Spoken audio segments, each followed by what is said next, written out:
In 1972, insurance companies on two different continents banned two different Chrysler performance cars at almost exactly the same moment. In America, the Plymouth Hemi Cuda, the most powerful pony car Chrysler had ever produced, was already dead.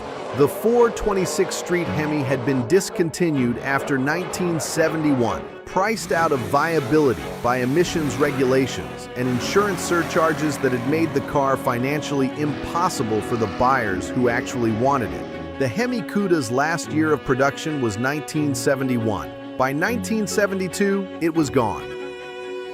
In Australia, a car called the Chrysler Valiant Charger E49 was experiencing the same fate through a different mechanism. Not emissions regulations, not detuning. The Australian insurance industry simply refused to cover it. In August 1972, the Australian news media ran a story claiming the E49 could reach 140 miles per hour on public roads. Within weeks, Australian insurers had either refused to write policies on the car entirely or quoted premiums that made ownership economically impossible. The Charger E49 was not discontinued. It was effectively banned off the road by actuarial mathematics, the same mechanism that had been working against American muscle cars for the previous 2 years. Both cars were Chrysler products. Both used the word Hemi to describe their engine technology. Both were banned by insurance companies within a year of each other. Neither was supposed to exist at all, according to the corporate structures that had created them. This is the Plymouth Cuda 426 Hemi versus the Chrysler Valiant Charger E49. The Mopar two-continent problem. Two cars that shared a parent company, a philosophy, a fate, and almost nothing else. The Plymouth Cuda's story, in outline, is familiar to anyone who follows American muscle. The E-body platform, the 108-inch wheelbase, the compact proportions that made the Hemi's power genuinely terrifying in a way that the heavier B-body Charger couldn't quite replicate. The 426th Street Hemi, rated at 425 horsepower, understood by everyone who tested it to be producing considerably more. CarLife's documented 13.10 at 107.12 miles per hour in a stock test car. The 652 coupes and 14 convertibles produced in 1970 with the Hemi engine, making it the rarest mainstream production package in the American muscle car era. What is less often discussed is why the Cuda existed in the form it did, and why Chrysler, a company that had built its performance reputation on the B-body cars, chose to put the Hemi in a platform that was fundamentally a pony car response to the Mustang. The answer involves Chrysler's reading of where the performance market was going, and a calculation that the insurance industry's pressure on horsepower figures would eventually make the heavy, full-size muscle car unviable. A lighter platform carrying the same engine was the hedge against that future. The Cuda was Chrysler's attempt to outrun the regulations before the regulations arrived. It didn't work. The regulations arrived faster than Chrysler's engineers had modeled, and the Hemi was incompatible with the low-lead and unleaded fuels the Clean Air Act mandated. The 10.25-to-1 compression ratio that gave the Street Hemi its performance was the same ratio that destroyed its emissions compliance. By the time the 1972 model year arrived, the Hemi Cuda was a historical artifact.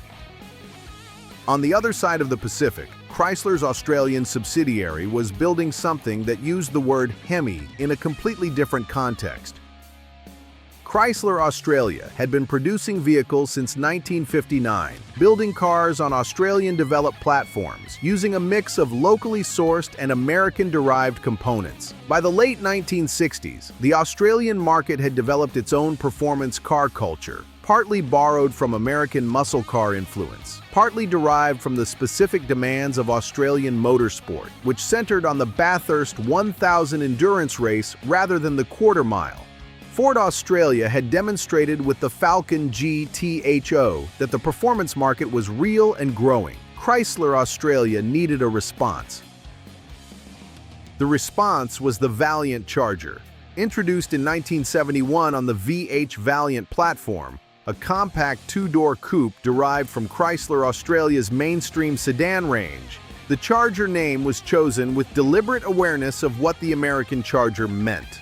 But the car itself was not the American Charger. It was smaller, lighter, built for Australian road conditions, and powered not by a V8, but by Chrysler's straight-six Hemi engine, a unit with hemispherical combustion chambers that had been developed independently of the American V8 Hemi and shared nothing with it beyond the geometric principle. The naming collision is significant.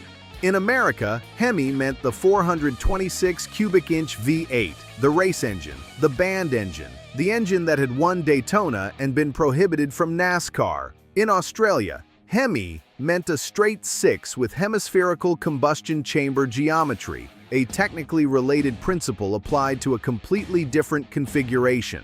Both names were accurate. Both referred to hemispherical combustion chamber design. They described engines that shared nothing else. The E49 specification was the ultimate expression of what the Australian Hemi 6 could do. Chrysler Australia's engineers took the 265 cubic inch straight six and equipped it with 3 Weber twin-choke carburetors, revised porting, a high-lift camshaft, and compression raised to 10.0 to 1. The output was approximately 302 horsepower in SAE net measurement, a figure that placed the E49, pound for pound, among the most powerful production cars in Australia in 1971.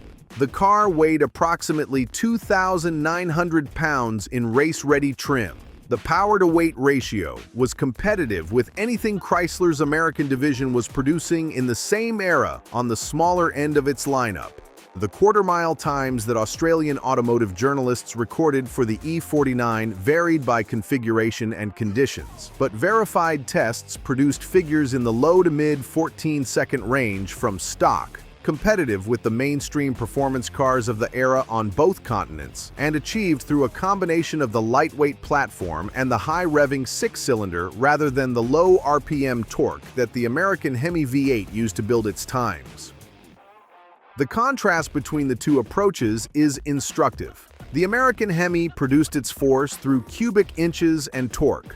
426 cubic inches of displacement, 490 pound-feet of torque, arriving at 4,000 revolutions per minute, force that was applied to the rear wheels in a way that left little room for subtlety. The Australian Hemi 6 produced its force through revs and tuning. 265 cubic inches of displacement, the 3-carburetor induction drawing air at high engine speeds, the hemispherical chambers burning fuel efficiently at the top of the rev range, where the American Hemi's torque figures were already declining.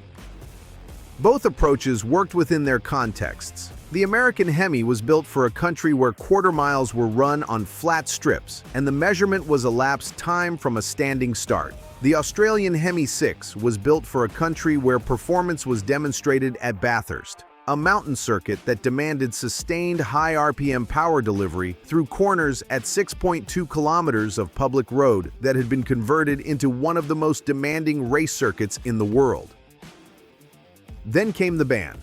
In August 1972, an Australian newspaper published a story claiming the Charger E49 had been recorded at speeds approaching 140 miles per hour on public roads, a figure that was contested and almost certainly exaggerated, but one that landed in a political environment already sensitive to road fatality statistics. The Australian insurance market's response was industry-wide and almost immediate. The E49 became either uninsurable or insurable only at premiums that exceeded its purchase price on an annual basis.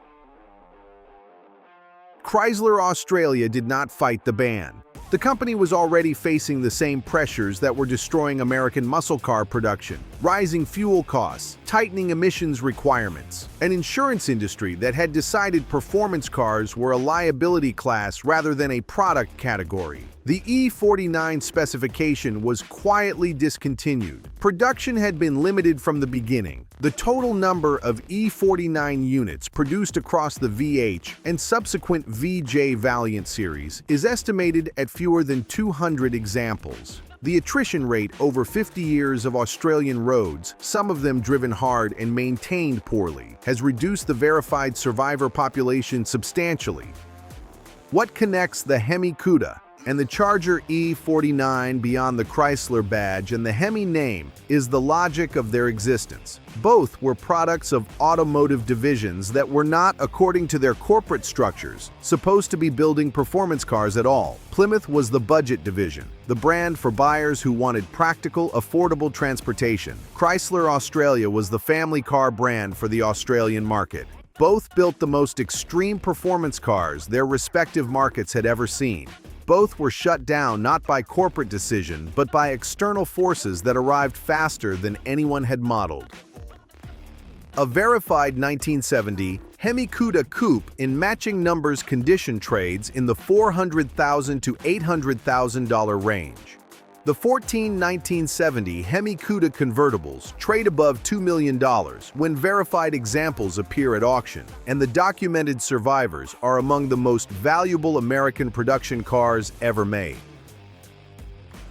A documented E49 Chrysler Valiant Charger in verifiable condition commands between $200,000 and $400,000 Australian dollars in the current market, a figure that reflects both genuine rarity and the car's position as one of the defining performance objects of Australian automotive history. The E49 is collected primarily within Australia, in a market that applies its own valuation logic independent of American auction records, and its significance is understood most clearly by the country that built it and the country that banned it simultaneously. Chrysler built performance cars on two continents in the same era, using the same corporate infrastructure, the same design philosophy, and the same word to describe two fundamentally different engines. On one continent, the Hemi meant a 426 cubic inch V8 that had been banned from NASCAR and turned into the most powerful street engine in America. On the other, the Hemi meant a straight six that had been tuned beyond what Australian roads could legally contain. Both were banned. Both are now worth more than anyone paid for them. Both are remembered most clearly by the insurance companies that refused to cover them, because that refusal turned out to be the most effective advertisement either car ever received.